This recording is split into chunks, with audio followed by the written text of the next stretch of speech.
요엘서 2장 28절부터 32절까지 있는 말씀입니다. 저거 한 절씩 말씀을 교독합니다. 그 후에 내가 내 영을 만민에게 부어주리니 너희 자녀들이 장래 일을 말할 것이며 너희 늙은이는 꿈을 꾸며 너희 젊은이는 이상을 볼 것이며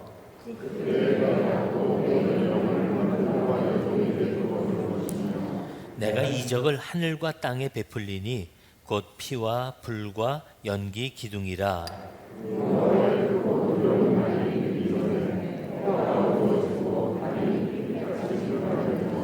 이렇게 볼까요? 누구든지 여호와의 이름을 부르는 자는 구원을 얻으리니 이는 나 여호와의 말대로 시온산과 예루살렘에서 피할 자가 있을 것이며 남은 자 중에 난 여호와의 부름을 받을 자가 있을 것임이니라. 아멘.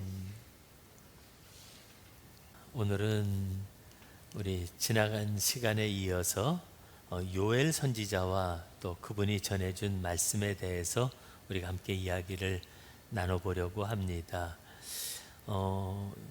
요엘서는 우리가 잘 손이 가지 않는 성경이에요. 읽으면서 요엘서를 읽게 될 일이 별로 없으실 거고, 또 요엘서를 읽어도 이게 무슨 소리인지, 왜 이런 얘기가 나오는지 아마 좀 이해도 쉽지 않은 그런 말씀일 겁니다. 근데 사실 우리가 이 요엘서를 읽다 보면 이 요엘이라고 하는 선지자가 언제 사람인지 어떤 일을 했는지 그런 얘기가 통 기록이 없습니다. 그래서 많은 사람들이 이 요엘에 대해서는 좀 궁금하게 여기고 있는데요. 물론 추측은 해볼 수 있습니다. 이 요엘서를 읽다 보면 이사야를 비롯해서 무슨 아모스, 스바냐, 뭐 또 여러 선지자들의 그 이야기를 이렇게 인용을 하고 있는 걸 보거든요. 그러면 그 선지자들 이후의 사람이었을 거라는 생각을 하기도 하고, 아니면 동시대 사람이었을 거다, 뭐 이렇게 얘기도 하고요. 또 어떤 사람들은 이 요엘서에 예루살렘에 대한 얘기는 나오는데 왕에 대한 얘기는 없다. 그러니까 뭐 왕이 생기기 전에 뭐 이랬던 선지자 아니냐, 이러고 뭐 짐작을 해보는 사람들도 있습니다. 근데 굳이 본인이 자기가 언제 사람인지 무슨 일을 했는지 그 밝히지 않는 그 이면에는 굳이 그런 이 말씀이 어떤 시대상을 반영하거나 또 아니면 특별한 어떤 일의 지층에서 국한해서 이 말씀을 전하는 것이 아니라고 하는 걸 우리들에게 또 반증해 주는 그런 이야기이기도 합니다.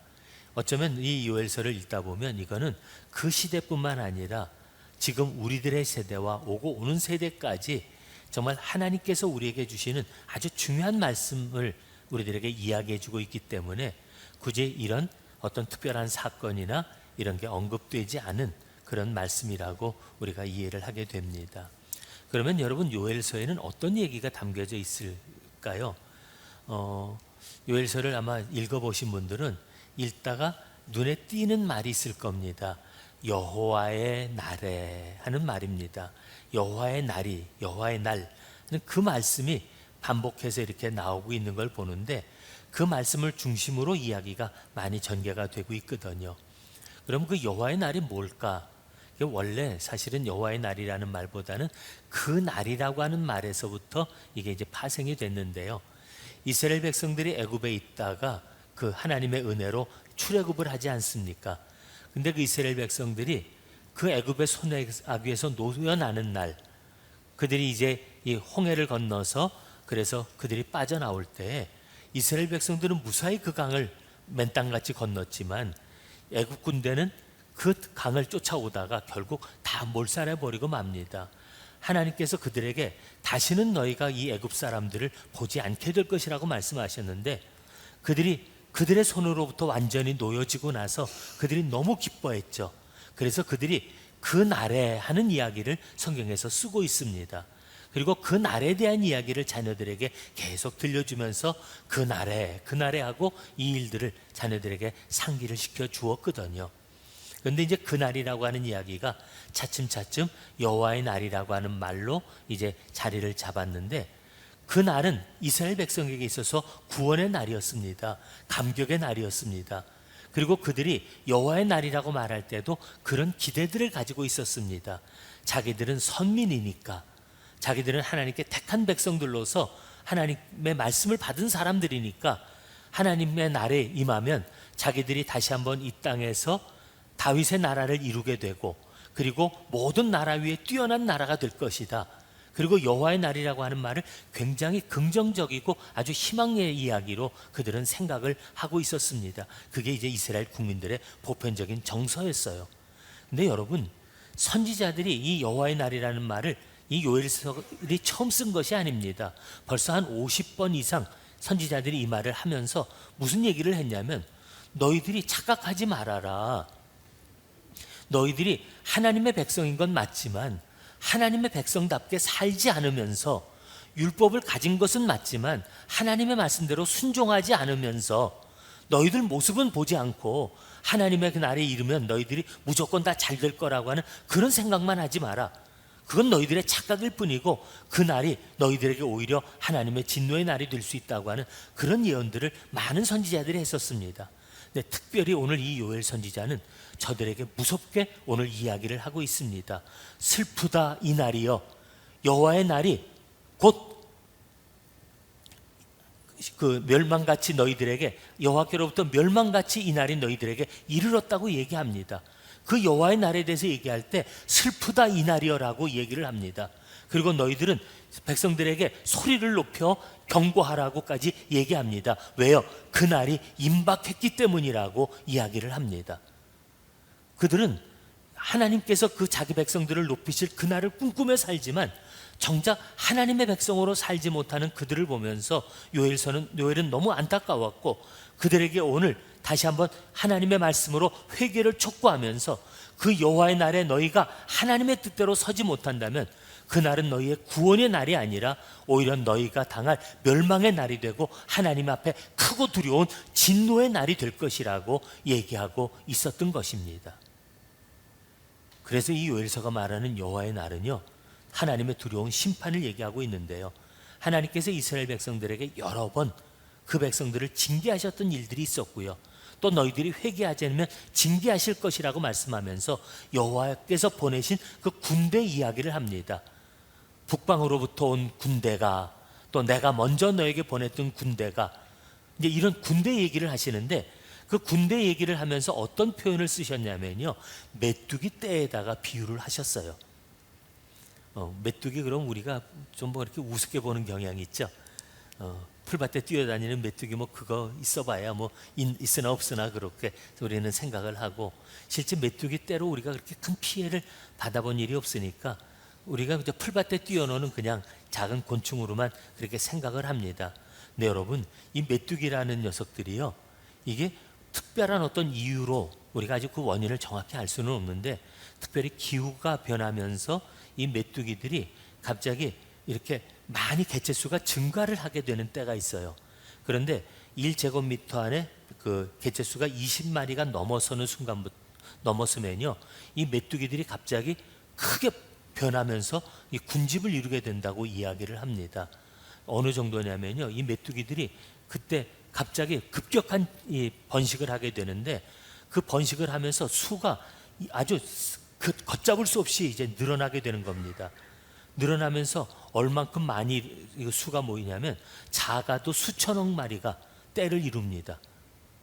그리고요, 이 메뚜기 떼가 수조마리를 이루면서 비행을 하게 되는 때가 있는데, 그때 갑자기 이 메뚜기 떼가 증식을 하면서 그 신경 물질이 그들에게서 갑자기 몇 배씩 나오게 된다고 그래요.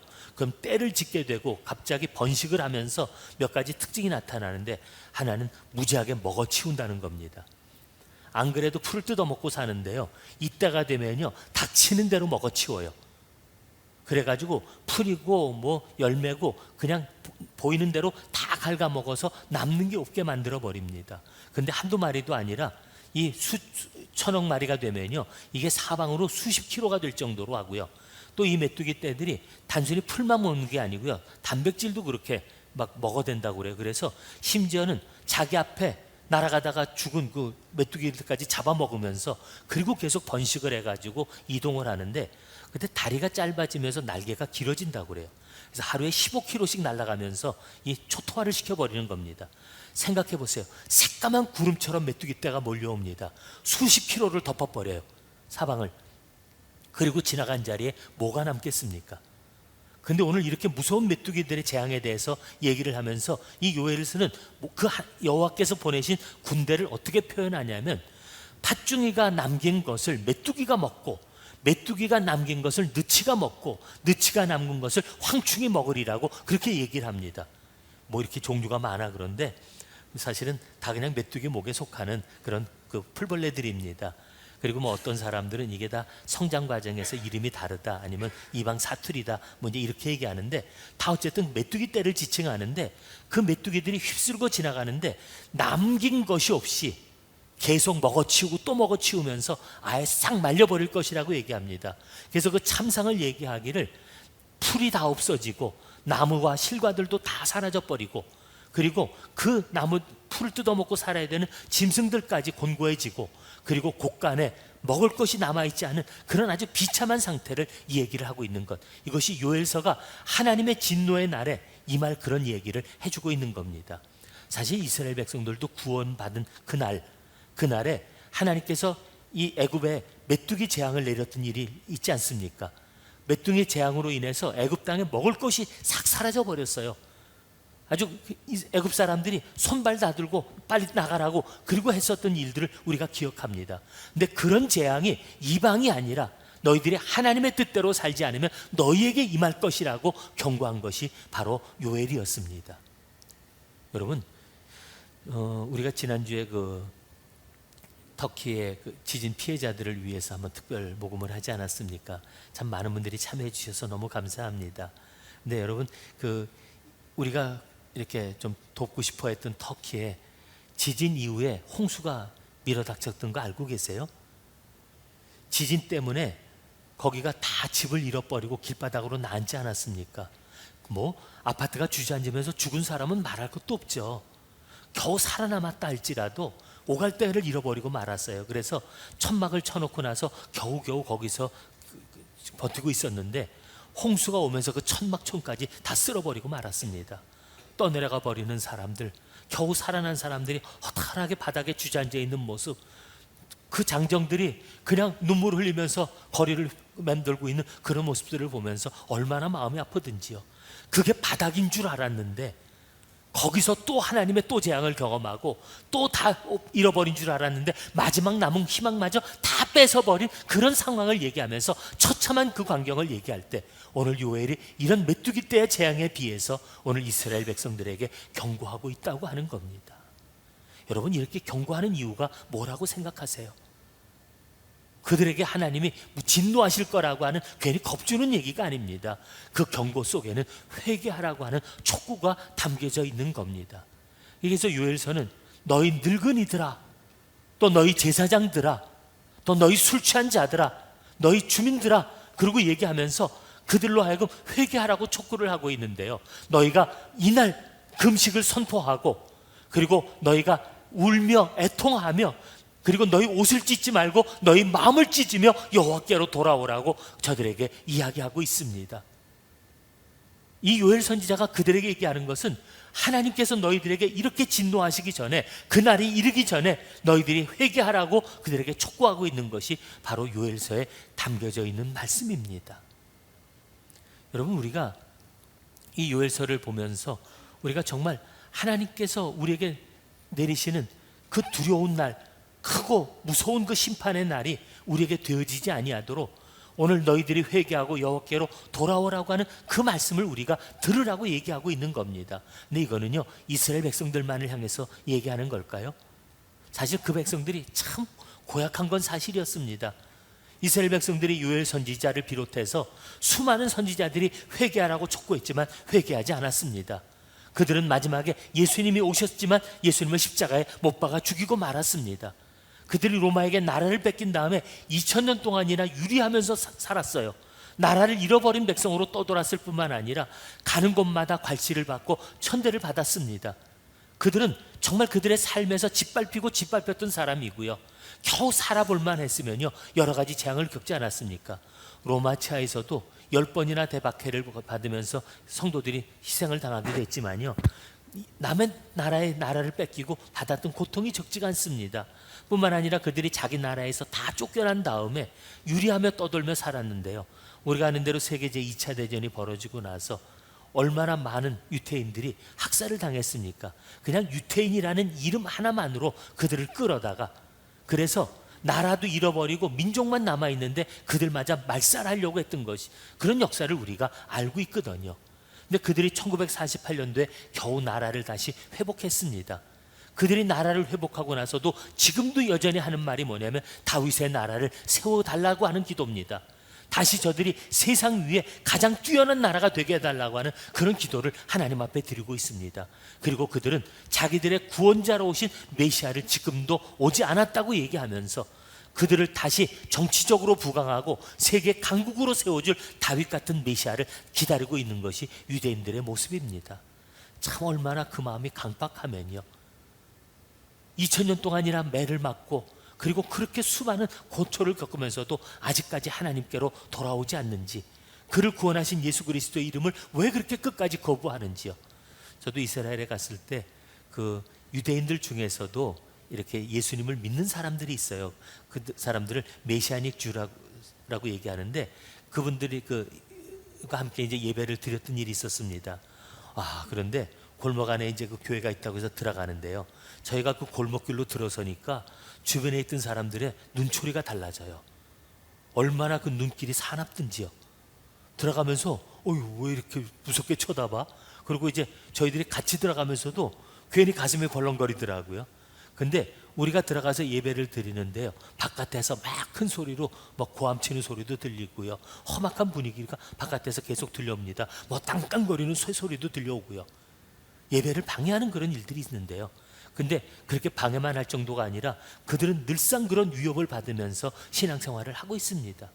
예수님을 아직도 인정하지 못하는 그들의 모습을 보면서 여호와께로 돌아오라고 회개하라고 촉구하는 그 선지자들의 말씀을 지금도 거부하고 있는 그 백성들의 모습을 보면서 참 안타까운 생각을 합니다. 근데 성경을 보니까요, 그들이 회개하고 돌아오면 마지막 때가 될 거라고 예언이 되어져 있더라고요. 그리고 그 전에 우리들에게 하나님이 구원의 기회를 주신 건데, 어쩌면 이 말씀은 유대인들만이 아니라 지금 우리들에게도 주시는 하나님의 말씀이라고 생각합니다. 왜냐하면 우리가 예수를 믿는다고 하지만요, 예수를 믿는다고 하면서도 어쩌면 우리가 유대인들의 모습과는 너무 같은 건 아닐까.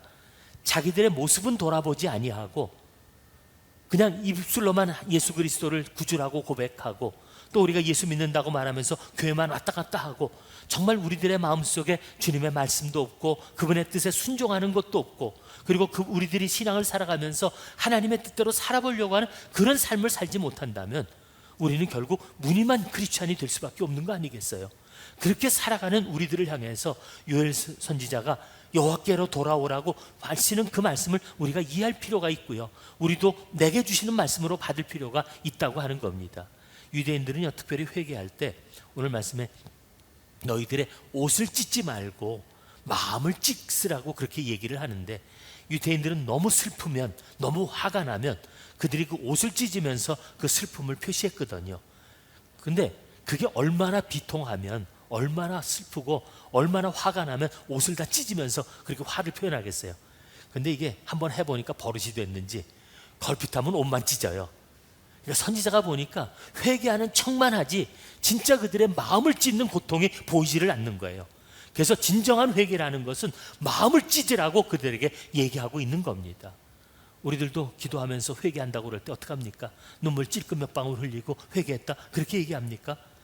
회개는요, 그냥 눈물 몇 방울 흘려놓고 나서 속이 시원하면 아이고 회개했다 그러고 얘기하는 게 아닙니다. 내 마음을 찢고요, 다시는 내가 죄에 들어가지 않겠다고 아주 몸서리치면서 하나님의 말씀으로 돌아서는 결단이 우리들에게 있어야 된다고 하는 겁니다. 그렇게 회개하라고 우리들에게 촉구하고 있는 말씀입니다. 언제요? 여호와의 날이 이르기 전에, 그때가 너에게 임박했으니 회개하라고 요엘은 우리들에게 지금도 얘기해 주고 계시는 겁니다.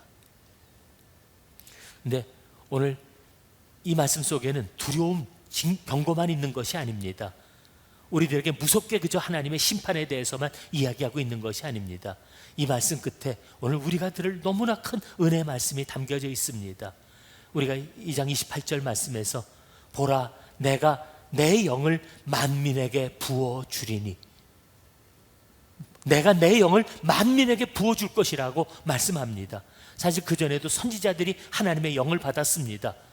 그리고 하나님의 영이 그들에게 임하셨다라고 하는 비유 얘기가 에스겔 골짜기의 얘기 같은 데서 나옵니다. 하나님의 영이 임하셨다는 얘기를 들었지만 오늘 요엘서는 저들에게 선언하기를, 보라, 이후에 여호와께서 그 영을, 하나님의 영을 만민에게 부어줄 것이라고 말씀합니다. 그때 너희 젊은이들은 장래일을 말할 것이고 너희 늙은이들은 꿈을 꾸며 너희 젊은이들은 이상을 보게 될 것이라고 말씀하고 있습니다. 또 그때에 내가 내 영을 내 모든 남종과 여종에게도 부어줄 것이라고 말씀합니다. 하나님께서 그 영을 특별한 사람이 아니라 온 만민에게 가리지 아니하고 누구에게나 그 영을 부어줄 것이라고 말씀합니다. 그러면 오늘 그들이 여호와의 이름을 부르는 자가 구원을 얻게 되고, 그리고 그들이 하나님 앞에서 그 마지막 날에 남은 자들 중에 여호와의 건져내심을 받는 자, 여호와께 택함을 받은 자들이 있을 것이라고 우리들에게 말씀해 주고 있습니다. 여러분, 저는 오늘 이 여호와의 영이 우리들에게 임하셨다고 하는 말씀을 보면서 오늘 그 말씀이 우리들에게 있어서 얼마나 큰 희망의 말씀이 되는지 모릅니다. 예수님께서 승천하시면서 제자들에게 말씀하셨습니다. 너희는 예루살렘을 떠나지 말고 약속하신 바 하나님의 선물을 기다리라고, 보내주실 바 그 성령을 기다리라고 말씀해 주셨습니다. 제자들은 예루살렘을 떠나지 아니하고 기도했습니다. 그들이 기도하고 있을 때 마가의 다락방에 하나님의 성령이 임하셨습니다. 그때 비로소 그 제자들은 그 말씀의 뜻을 깨달았습니다. 바로 요엘서를 통해서, 요엘 선지자를 통해서 내 영을 만민에게 부어줄 것이라고 하는 그 말씀을 그들이 깨달았고, 그리고 문을 열고 뛰어나가서 세상 사람들 앞에 선포한 것이 바로 이 말씀이었습니다. 보라, 그날에 여호와께서 그의 영을 만민에게 부어주실 것이라고 말씀하시더니 하나님의 성령이 우리에게 임했다고 말씀한 겁니다. 그때뿐만 아니고요, 1907년도에는 우리나라 평양에도 하나님의 성령이 임했습니다. 회개하는 역사가 나타나고요, 그리고 많은 사람들이 하나님께로 돌아오는 부흥의 역사가 일어났었습니다. 또 지금 에즈베리에서, 미국에서 그 성령의 역사가 일어나면서 미국의 그 대학생들이, 아니 그 아이들이 뭘 안다고요? 그 아이들이 뭐 그렇게 간절함이 있었다고요? 미국의 대학생들이 그 자리를 떠나지 아니하고 기도하면서 오늘도 하나님 앞에 예배하고 있는 그 모습을 보면요, 그게 얼마나 놀라운 역사인지요. 우리 사람의 머리로 이해할 수 없는 하나님의 성령의 역사가 그때 일어났었고 지금도 우리에게 일어나고 있다라고 하는 겁니다. 그것은 여호와의 날이 우리들에게 임박한 징조이고, 요엘이 그 전에 우리들에게 약속하신 그 말씀이 이미 우리들에게 이루어지고 있다고 하는 것을 보여주는 말씀입니다. 저는 오늘 이 하나님의 성령이, 요엘을 통해서 말씀하신 그 성령이 우리에게 임하기를 원합니다. 내 갈급한 마음에도 하나님의 성령이 임하시기를 원합니다. 특별히 우리 젊은이들을 생각해 보세요. 예전에 뭐 3포 시대니 5포, 7포, 9포 그러더니 뭔 그렇게 포가 많은지 몰라도 포기할 것도 무지하게 많았더라고요. 그게 희망을 잃어버리고 다 잃어버리고 이제는 아예 그런 얘기조차 안 합니다. 그만큼 절망하고 있는 아이들이 정말 내일을 바라보면서 무슨 얘기를 할 수 있겠어요?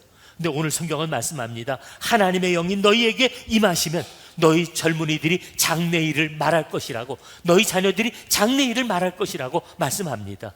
왜요? 인간의 눈으로 보는 게 아닙니다. 사람의 욕심의 눈으로 보는 게 아니에요. 자기 꿈을 꾸는 게 아닙니다. 하나님의 영이 그들에게 임하셔서 하나님의 영으로 말미암아 보게 되는 그들의 장래가 있기 때문입니다.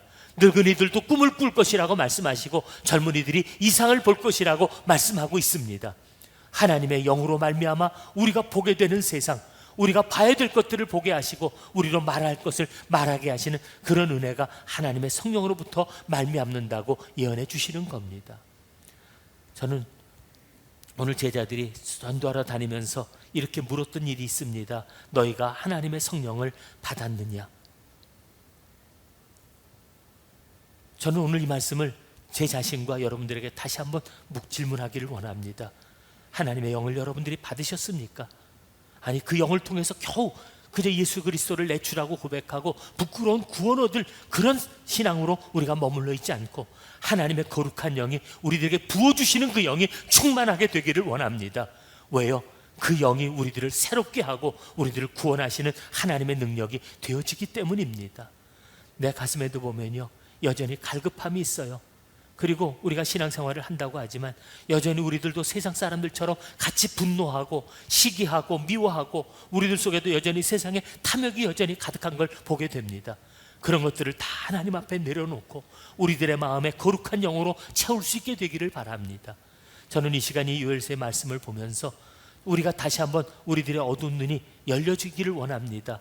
지금 우리가 어느 때를 살아가고 있는지 우리가 한번 바르게 볼 수 있도록 우리의 눈을 열어주시기를 원합니다. 지금 우리가 먹고 마시고 편하게 이렇게 취해 있어도 될 때인지, 우리가 삶에 빠져서 우리가 정말 그냥 정신없이 그렇게 세상에 떠밀려 살아가도 괜찮을 때인지 한번 바라볼 수 있게 되기를 바랍니다. 요엘서는 우리들에게 여호와의 날이 크고 두려운 날, 그날에 하나님의 심판의 날이 될 것이라고 우리들에게 말씀하고 있고요, 그날에 구원받을 자는 여호와의 이름을 부르는 자들이라고 말씀하고 있습니다. 우리가 이 시대를 살아가면서 지금 내가 어느 때에 살고 있는지를 다시 한번 보게 될 뿐만 아니라 우리들의 지금 믿음을 모양으로만 살아가는 우리들의 마음을 다시 한번 여호와 앞에 내려놓고 하나님의 영을 구하고 하나님의 성령이 내 안에 충만하도록 간구하면서 우리가 하나님의 성령에 붙들린 사람들이 되어지기를 원합니다. 우리 한 사람도요, 같이 이렇게 예배드리지만 하나님의 나라에 임할 때 내가 너를 알지 못한다고 주님께 배척당하는 분들 없게 되기를 바랍니다. 우리가 그저 사람들 앞에 보이려고 남 앞에 예수 믿는 사람이라고 내세우려고 이 자리에 모인 건 아니지 않습니까? 인정받는 것은 사람에게 인정받는 게 중요한 것이 아니라 하나님께 인정받는 사람이 필요한 겁니다. 너는 내 사람이다. 여러분, 그 증거는 하나님의 영이 그 안에 있느냐 없느냐에 따라 달라지게 될 것입니다. 아직까지 여러분들의 마음에 갈급함이 있다면, 아직 여러분들의 마음에 세상 것들로 가득 차 있다면 그 모든 것들을 내려놓고 내 안에 하나님의 성령이 임하시도록 기도하는 주님의 사람들이 되시기를 바랍니다. 간구하는 여러분들 위해 하나님께서 물 붓듯이 그 성령을 부어주시기를 주님의 이름으로 축복합니다.